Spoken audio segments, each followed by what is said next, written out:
ሰላም ዝኸበርኩም ኣብ ርሑቕን ቀረባን ኮንኩም መደባት ትከታተሉ ዘለኹም ኣሕዋት ብምሉእኩም ጽቡቕ ትህሉ ተስፋ ይገብር። ንሎሚ ንቡቡንን ሻህን ከምኡውን ሽጋራን ዝተፈላለየ ምኽንያት ሕብሩ ንዝቐየረን ስኒ ናብ ንቡር ሕብሩ ንምምላስ ዝሕግዙና ኣብ ክሽነና ዝርከቡ ባህርያዊ ትሕዝቶታት የሒዘልኩም መጽአ ዘለኹ ስጋብ መወዳእታ ክትከታተሉኒ ድማ ይዕድመኩም። ቅድሚኡ ግን ነስናና ሕብሩ ዝቕይሩልና ምኽንያታት ከምኡውን ነዘውትሮም ልምድታት ክንርኢ ኢና። ቀንዲ ሕብሪ ኣስናን ምቕያር ዘምጽእ ካብ ርሻ ክኸውን ይኽእል እዩ። ሓደ ዓይነት ንወስዶም መድሃኒት እውን ነስናና ሕብሩ ክቕይሩልና ዝኽእሉ ኣለዉ። ንሱ ድማ ከም አንቲባዮቲክ ዓይነት መድሃኒት ብብዝሒ ንወስድ እንተኾይንና ነስናና ሕብሩ ክቕይሩልና ይኽእሉ እዮም። ብብዝሒ ካፊን ምስታይ ማለት ከም ሻህን ቡንን ምዝውታር እውን ምስ ግዜ ላዕለዋይ ክፋል ናይ ኣስናና ሕብሩ ክቕይሮ ይኽእል እዩ።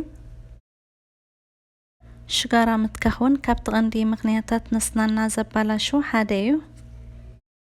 ንሱ ድማ ነስናና ሕብሩ ክቕይሮ ምስ ግዜ እውን ኣብ ክጸርየልና ዘይክእል ደረጃ ከብጽሖ ዝኽእል እዩ። ፍሎራይድ ዝሓዘ መጽረዪ ኣስናን ማለት ኮልጌት ምዝውታር እውን ነስናና ሕብሩ ምቕያርን ምብልሻውን የስዕበልና እዩ። ኣብ መወዳእታ ድማ ተኸታታሊ ጽሬት ኣስናና ዘይምሕላው ነስናና ሕብሩ ምቕያርን ምብዕካኽን የስዕበልና። ውጽኢት ናይዚ ድማ ክባላሸውን ክሕስኽን ይገብር ማለት እዩ። ሓራይ እምበር ከመይ ጌርና ከም ንከናኸኖን ነጽርዮን ድማ ክንርኢ ኢና። ኣስናና ንምጽዕዳው ዝሕግዙና ኣብ ገዛና ዝርከቡ ቀለልቲ ነገራት ተጠቂምና እውን ኣስናና ሕብሩ ከይቀየረን ከይብዕክኽን ክንከናኸኖ ንኽእል ኢና። ንሎም እምበር ነዚ ይጠቕሙና እዮም ዝበልክዎም ዝተፈላለየ መንገድታት ቀሪበ ኣለኹ።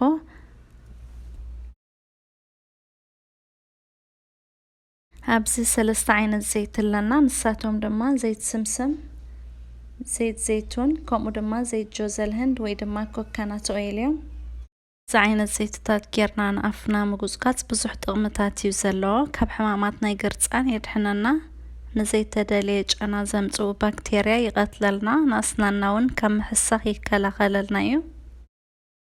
ከምኡ ድማ ብተደጋጋሚ ብምጥቃም ናስናና ከጻዕድወልና ማለት ናብቲ ንቡር ሕብሩ ክመልሰልና ይኽእል። ገባብ ኣጠቓቕምኡ ድማ 2 ማንካ ዘይቲ ጌርና ን15 ደቂቕ ኣብ ኣፍና ክንጉዝጉዞ ኢና።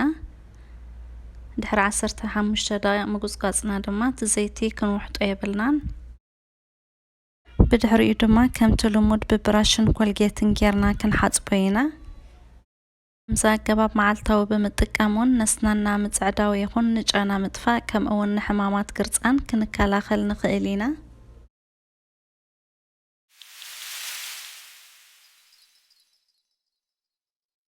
ከም ካልኣይ ኣማራጺ ቀሪበዮ ዘለኹ እውን ቤኪንግ ሶዳ ወይ ድማ ሶዲየም እዩ። ቤኪንግ ሶዳ ኣብ ብራሽ ቁሩብ ጌርና ንበይኑ ን2 ደቂቕ ኣስናና ብምፍሕፋሕ ከነጻዕድዎ ንኽእል። ከምኡውን 1 ማንካ ቤኪንግ ሶዳ ብኮልጌት ላዕጢጥና ብብራሽ ብምፍሕፋሕ ንጥቀመሉ። እዚ ትሕዝቶ እዚ ድማ ዝያዳ ቁልጡፍ ውጽኢት ምጽዕዳው ስኒ ክንርእየሉ ንኽእል ኮይኑ ኣብ ሰሙን 1 ግዜ ጥራይ ኢና ክንጥቀመሉ። ካብ 1 ግዜ ንላዕሊ ኣብ ሰሙን ክንጥቀመሉ የብልናን። ወይ ድማ ኣብቲ መጀመርያ ሰሙን 2 ግዜ ተጠቂምና ብድሕሪኡ ድሕሪ 15 መዓልቲ ወይ ድማ ድሕሪ 2 ሰሙን ክንጥቀመሉ ኢና።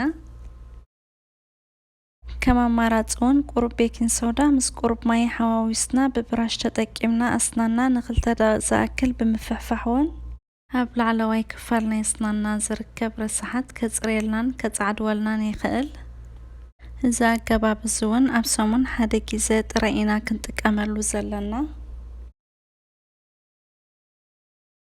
ቤኪንግ ሶዳ ከጻዕድወልና ወይ ከጽርየልና ዝኽእል ውጽኢታዊ ትሕዝቶ እኳ እንተኾነ ብብዝሒ ምጥቃም እውን ነቲ ላዕለዋይ ክፋል ናይ ኣስናና ከሃስዮ ይኽእል እዩ።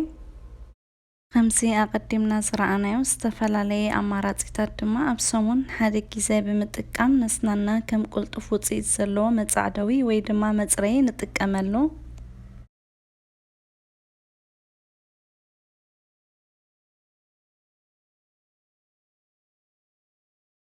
እዚያውን ከም ካልኣይ ኣማራጺ ዘዳለኹዋ ቅልጡፍ ውጽኢት ዘለዋ ትሕዝቶ እያ ነይራ። ናብታ ሳልሰይቲ ቀሪበያ ዘለኹ ክንሓልፍ።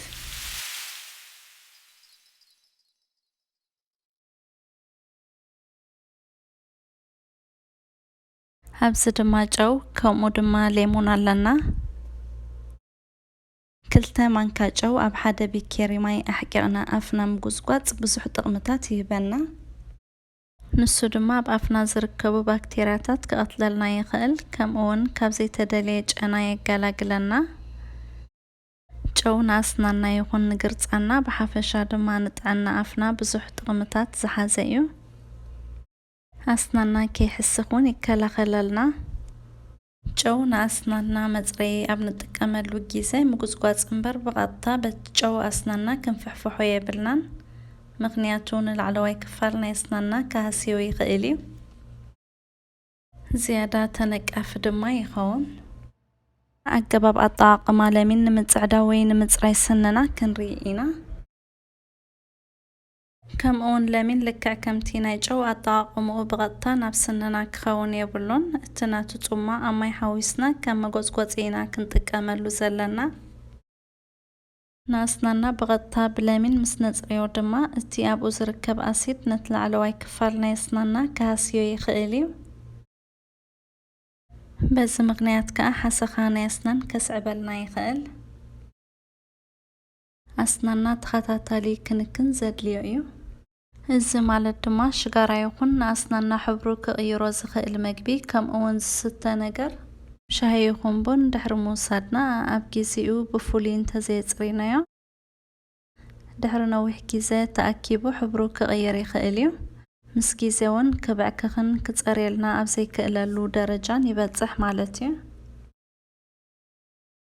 መዓልታዊ ብብራሽ ከነጽርዮ ዘይከኣልና ኣብ መንጎ ኣስናና ተቐርቂሩ ዝተርፍ ተረፍ ምግቢ እውን ንስኒ መጽረዪ ዝኾነና ፈትሊ ብምጥቃም መዓልታዊ ከነጽርዮ ይግባአና። በዛ ኣገባብ ድማ ካብ ዘይተደለየ ጨና ክንከላኸል ንኽእል ኢና።